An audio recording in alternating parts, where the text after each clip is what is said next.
Taste the Daily.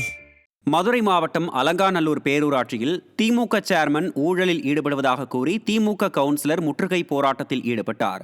DMK chairman Renuka Eswari தலைமையிலான நிர்வாகத்தில் ஊழல் நடைபெறுவதாக குற்றம் சாட்டி ஆளும் கட்சி கவுன்சிலர் மஞ்சுளா வீடியோ வெளியிட்டுள்ளார். ஃபெயிலியர் மாடல் ஆட்சியில் திமுக உள்ளாட்சி பிரதிநிதிகள் ஊழலில் ஈடுபடுகிறார்கள் என்ற குற்றச்சாட்டிற்கு அலங்காநல்லூர் ஊழலும் சாட்சியாக இருப்பதாக மக்கள் குற்றம் சாட்டினர். உள்ளாட்சி ஆஃபீஸில் எந்த ஒரு பதிலுக்கும் விருப்பம் இல்லாமல் ஈவோவோ கெட்லருக்கோ தலைவரோ வயசோ எங்களுக்கு ரெஸ்பான்ஸ் இல்லாமல் நடந்துக்கிறது மன வருத்தத்தோடு இருக்கோம்.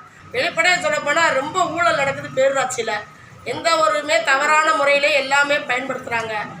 மக்கள் வரிப்பணத்தை பூராமே தவறான பாதையில் யூஸ் பண்ணி எங்களை கெட்ட பேர் ஆக்குறாங்க. கவுன்சிலரை எல்லா ஊர்லேயும் கம்மாவில் நடக்குது, ஏன் பேரூராட்சியில் மட்டும் கம்மாவில் நடக்க மாட்டுது?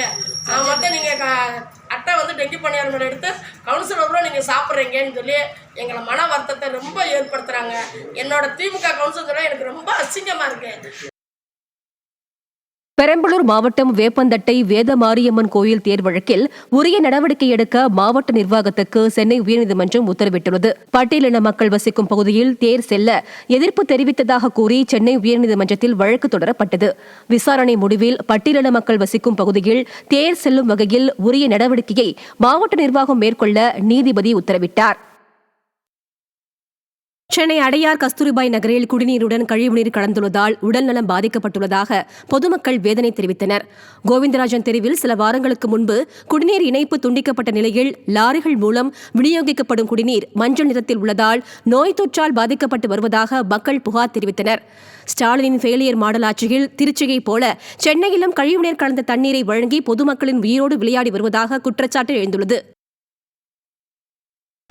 தண்ணிக்கு எங்களுக்கு ரொம்ப கஷ்டமாக இருக்குது. எங்களால் வேலைக்கும் போக முடியல டைமுக்கு. அவங்க எந்த டைம் வேணாலும் எடுத்துகிட்டு வராங்க தண்ணி.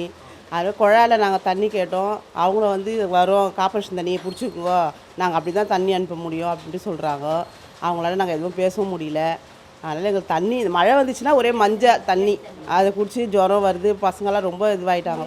நாங்கள் எவ்வளோ தான் டேங்க் தண்ணி வாங்க முடியும்? கேன் தண்ணி சொல்லுங்கள். ஒரு தண்ணி 50 ரூபா. நாங்கள் குடிக்கிறதுக்கு வாங்க முடியுமா, சமைக்கிறதுக்கு வாங்க முடியுமா?